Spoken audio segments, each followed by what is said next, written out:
तो ये कहानी शुरू होती है उस रात से।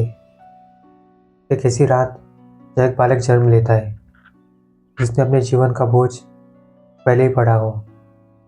वो बालक था कृष्ण। एक ऐसा नाम जो युगों युगों तक अपने कर्म के लिए याद रखा जाएगा। कृष्ण के जीवन का पहला क्षण से ही उनके जीवन का रास्ता तय कर दिया था। जन्म के कुछ पल बाद ही उनके माता पिता से बिछड़ना पड़ा। उनके लिए वो पहला विरह था, पहला दर्द था। फिर मिली उन्हें यशोदा मैया की गोद और नंद बाबा का सहारा। गोकुल में उनका बचपन चमका, मखमल सी मुस्कान और बांसुरी की धुन के साथ। लेकिन कृष्ण के लिए सुकून हमेशा के लिए नहीं था। जिंदगी उन्हें बार बार याद दिलाती रही कि वे आम बालक नहीं है। उनका जन्म इतिहास के लिए हुआ था, धर्म स्थापना के लिए हुआ था। बड़े होते होते उनकी जिम्मेदारियां बढ़ती रही। उनके आसपास का राज्य डर और अन्याय से गुजरता रहा। कृष्ण जानते थे कि व्यक्ति के जीवन से बड़ा समस्या का समाधान होता है। इसीलिए उन्हें कभी घर छोड़ना पड़ा, तो कभी अपने प्रिय लोगों से दूर रहना पड़ा, तो कभी नई नगरी की स्थापना करनी पड़ी, द्वारका। उनका हर कदम एक उद्देश्य के लिए होता है। उनका जीवन हमें सिखाता है कि कभी कभी सुख के पीछे नहीं, कर्तव्य के पीछे भागना चाहिए। फिर आया वो दिन जिसने इस इतिहास को बदल के रख दिया था, महाभारत का युद्ध।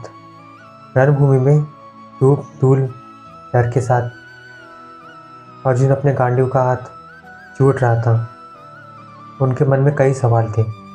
सच क्या है, गलत क्या है, मैं क्या करूं, कैसे करूं, अपनों पर तीर कैसे चलाए। तब कृष्ण ने उन्हें याद दिलाया कि जीवन कभी रुकने से नहीं बदलता, बल्कि आगे बढ़ने से बदलता है। उन्होंने अर्जुन को साहस और समझ दी, एक ऐसी समझ हर इंसान को कभी न कभी जिंदगी में चाहिए होती है। कृष्ण ने बताया कि हर इंसान अपने कर्तव्य के लिए पैदा होता है।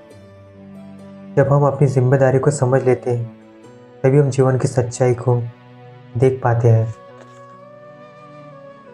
कृष्ण का जीवन का अंत उनके कर्म की तरह शांत था।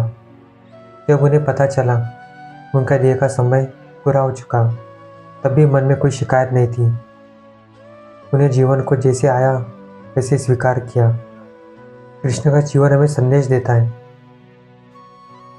हम सब अपने मन के अर्जुन हैं, कभी डर से, कभी मोह से। तो कृष्ण हमें याद दिलाते रहे, उठो, अपनी राह पकड़ो, अपना कर्म करो। जीवन बदलने की शक्ति किसी और में नहीं, बल्कि हम में होती है। कर्म करना ही हमारे भाग्य में होता है, न ही उसका फल। तुम सिर्फ कर्म कर सकते हो।